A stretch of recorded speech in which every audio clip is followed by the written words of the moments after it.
Witam Państwa bardzo serdecznie. W moim dzisiejszym filmie opowiem Wam o prawdopodobnych losach Zofii Leśniowskiej, córki generała Władysława Sikorskiego, premiera i naczelnego wodza. Jak mówi oficjalna wersja historii, Zofia Leśniowska miała wraz z ojcem zginąć w katastrofie w Gibraltarze. Czy tak rzeczywiście było? A złotymi patronami kanału są pani Ewa Szemraj i pan Andrzej Maciejewski z Alaski.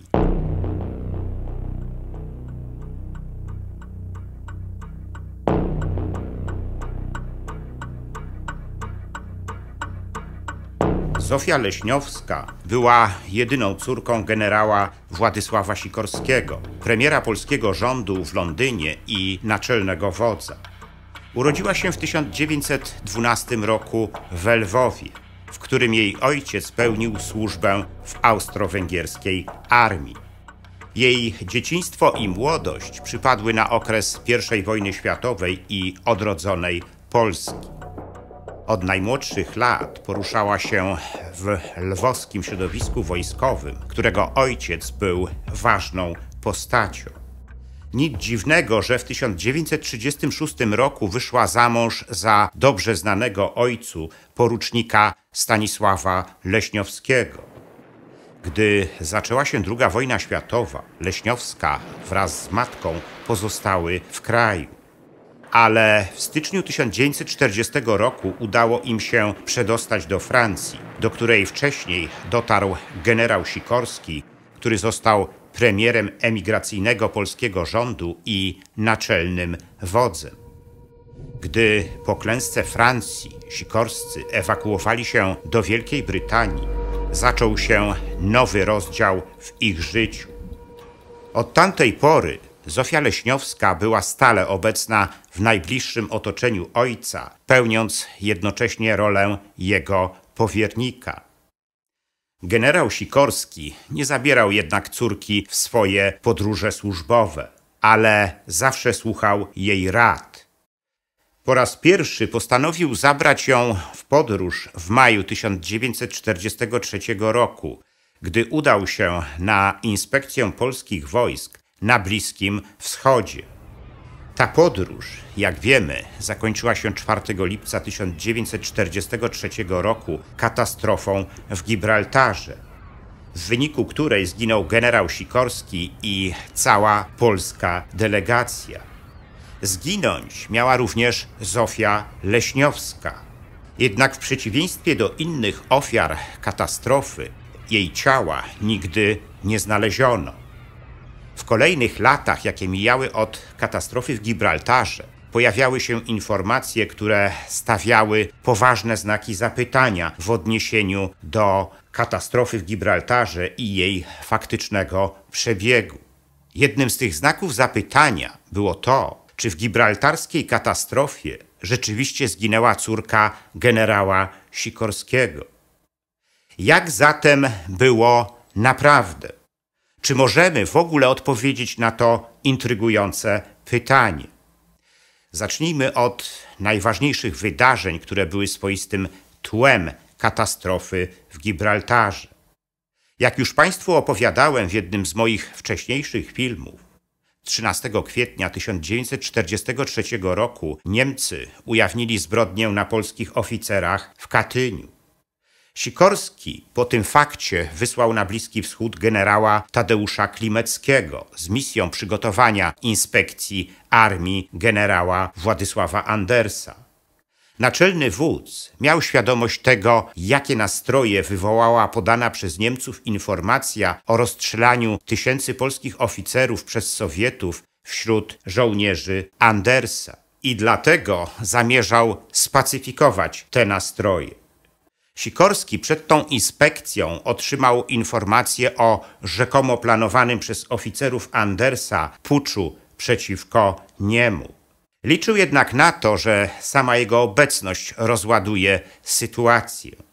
Brytyjczycy również znali panujące w armii Andersa nastroje i wiedzieli o planach Sikorskiego związanych z tą inspekcją. Byli jednak pewni, że Sikorski nie zrezygnuje z podróży na Bliski Wschód. Wiedzieli też, że generał zamierza zabrać w tę podróż swoją córkę Zofię.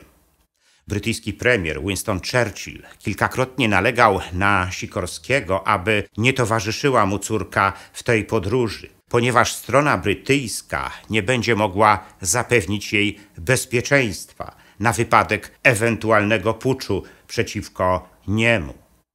W maju 1943 roku, jeszcze przed wyruszeniem Sikorskiego w podróż, służby alianckie, ale także niemieckie zdobyły informacje o tym, że rzeczywiście przygotowywany jest zamach na Sikorskiego. Szef niemieckiej Abwehry, admirał Wilhelm Canaris, miał nawet rozkazać swoim ludziom na Gibraltarze, aby uprzedzili o tym Sikorskiego, ale tak się nie stało. W każdym razie Brytyjczycy wielokrotnie nalegali na to, aby Zofia Leśniowska pozostała w Londynie i nie towarzyszyła ojcu w tej podróży. Churchill miał nawet dwukrotnie osobiście do niej zadzwonić w tej sprawie, ale jego wysiłki spełzły na niczym. Ostatecznie Leśniowska znalazła się w samolocie, którym wyleciał generał Sikorski. Według powojennej relacji Stanisława Leśniowskiego, męża Zofii Leśniowskiej, miejsca w samolocie odstąpił jej Józef Hieronim Rettinger, który zawsze towarzyszył Sikorskiemu w jego podróżach. Ale Rettinger, jak twierdził Leśniowski, miał zrobić to na wyraźne polecenie samego Sikorskiego. W rezultacie tego rankiem 24 maja 1943 roku brytyjski Liberator AL-216 z Sikorskim, jego córką oraz innymi towarzyszącymi mu osobami na pokładzie wystartował z lotniska w Laneham, udając się na Bliski Wschód. Co ciekawe, kilka godzin po odlocie Sikorskiego trzej ludzie z jego rządu, minister Karol Popiel, wicepremier Stanisław Mikołajczyk oraz generał Izydor Modelski odebrali tajemnicze telefony jakiegoś mówiącego po polsku mężczyzny, który pytał, czy wiedzą o tym, że samolot generała Sikorskiego podczas międzylądowania w Gibraltarze uległ poważnemu wypadkowi i wszyscy zginęli. Na szczęście Sikorski 1 czerwca 1943 roku szczęśliwie dotarł do Iraku. Tam dokonał przeglądu polskich jednostek, wziął udział w ich ćwiczeniach, spotkał się z ich żołnierzami i rozmawiał z ich oficerami. 10 czerwca 1943 roku generał Sikorski przewodniczył odprawie 600 oficerów Andersa, podczas której to odprawy miało rzekomo dojść do puczu przeciwko niemu. Ale nic takiego się nie wydarzyło. Mało tego, nie najlepsze stosunki Sikorskiego z Andersem uległy znaczącej poprawie. Głównie dzięki temu, że sam Anders zadeklarował swoją lojalność wobec niego. O tym opowiadałem zresztą Państwu szerzej w jednym z moich poprzednich filmów. W czasie swojego pobytu na Bliskim Wschodzie Sikorski miał odwiedzić jeszcze obozy polskich uchodźców, którzy razem z armią Andersa opuścili Związek Sowiecki. Jednak temu pomysłowi sprzeciwili się zarówno sam Anders, jak i szef jego oddziału drugiego, pułkownik Wincenty Bąkiewicz, obawiając się zamachu na Sikorskiego i tego, że nie zdołają zapewnić mu bezpieczeństwa. W zaistniałej sytuacji Sikorski powierzył to zadanie swojej córce. Leśniowska wypełniła to zadanie i dołączyła później do ojca w Kairze, skąd 3 lipca 1943 roku wszyscy wyruszyli w drogę powrotną do Londynu przez Gibraltar. Po krótkim pobycie na Gibraltarze 4 lipca 1943 roku, dokładnie o godzinie 23:06, Liberator z Sikorskim i polską delegacją na pokładzie wystartował z tamtejszego lotniska. Ale po 16 sekundach kontrolowanego lotu wodował. W trakcie tego wodowania wszyscy mieli zginąć, poza adiutantem Sikorskiego, porucznikiem Józefem Ponikniewskim. Ten ostatni, pomimo obrażeń, zdołał dopłynąć do plaży w La Linea, hiszpańskim miasteczku położonym pół kilometra od Gibraltaru. Tam miał zostać przyjęty do miejscowego szpitala, ale niebawem z niego zniknął. 6 lipca jego ciało zostało wyłowione z wód Zatoki Gibraltarskiej, podobnie jak ciała innych ofiar katastrofy. Jednak nie było wśród nich Zofii Leśniowskiej i Adama Kułakowskiego. Co zatem stało się z Zofią Leśniowską? Według relacji sierżanta Leopolda Kurnika, który był w składzie polskiej delegacji na Gibraltarze, ale z braku miejsca w samolocie nie wyleciał do Londynu, Leśniowska pożegnała się z ojcem i nie wsiadła do odlatującego samolotu. Ten fakt może mieć związek z późniejszymi informacjami, jakie pojawiały się na temat Leśniowskiej. Jedna z nich mówiła o znalezieniu w hotelu Mena House w Kairze jej bransoletki, którą można było zdjąć z ręki dopiero po zamoczeniu w wodzie. Inną informacją na temat Leśniowskiej była ta, którą pozyskał polski wywiad od swojego agenta w Związku Sowieckim. Mówiła ona, że Leśniowska jest przetrzymywana przez Sowietów w jakimś pilnie strzeżonym domu pod Moskwą.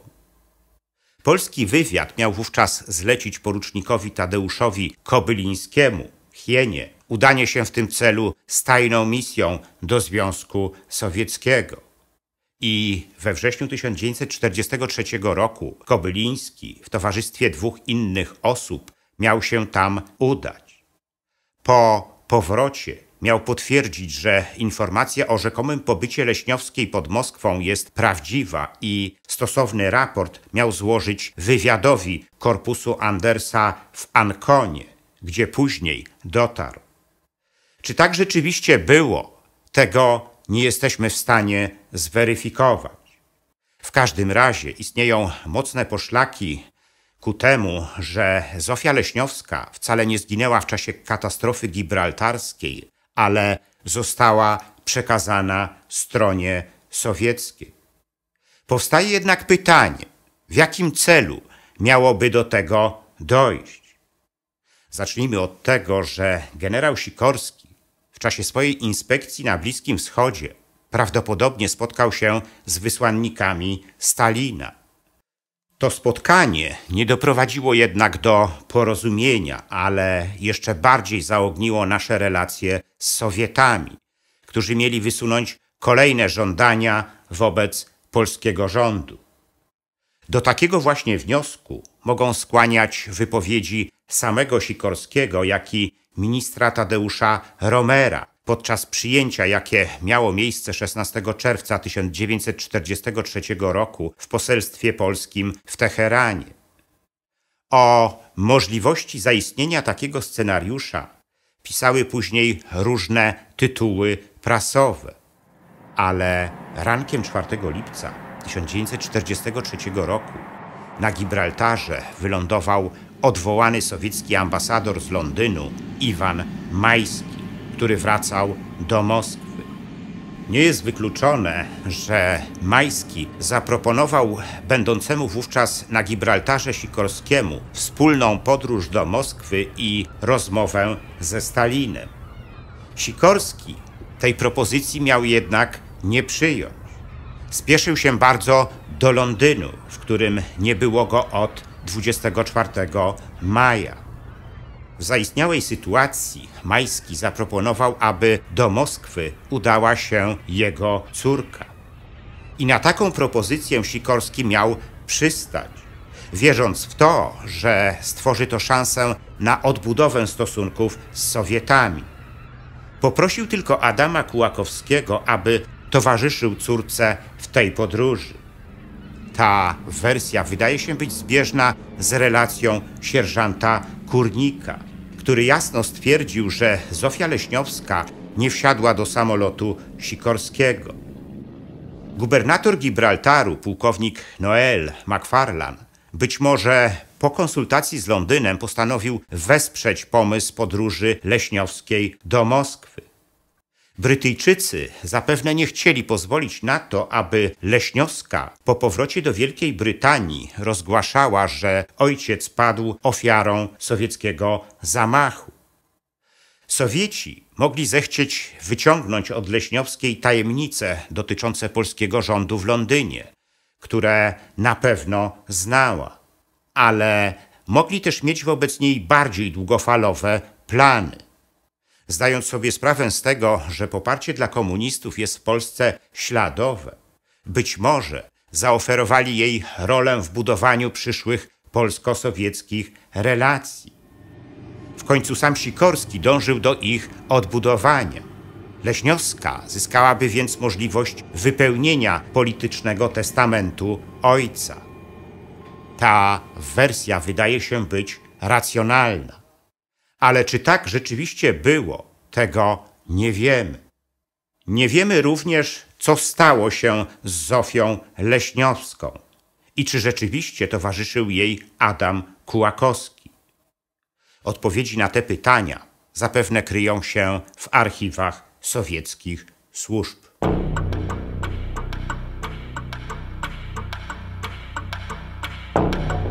W moim następnym filmie opowiem Państwu o sprawie porwania w 1983 roku Emanueli Orlandi, córki watykańskiego urzędnika.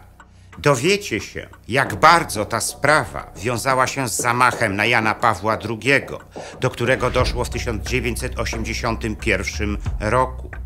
Po 40 latach, jakie minęły od tego wydarzenia, tą sprawą ponownie zainteresowali się włoscy śledczy. Dlaczego? Tego dowiecie się z mojego filmu, który zatytułowałem Największa tajemnica Watykanu. Kulisy porwania Emanueli Orlandi. Gorąco zapraszam do oglądania.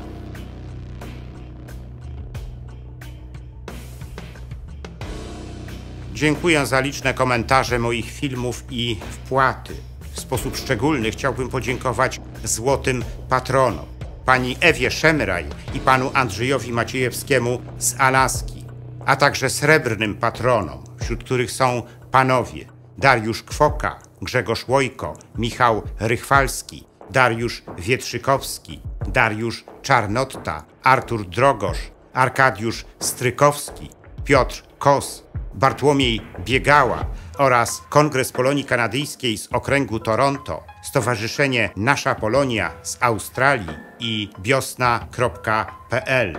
Zachęcam wszystkich do dalszego wspierania mojego kanału. Wszelkie informacje na ten temat znajdziecie w opisie pod filmem.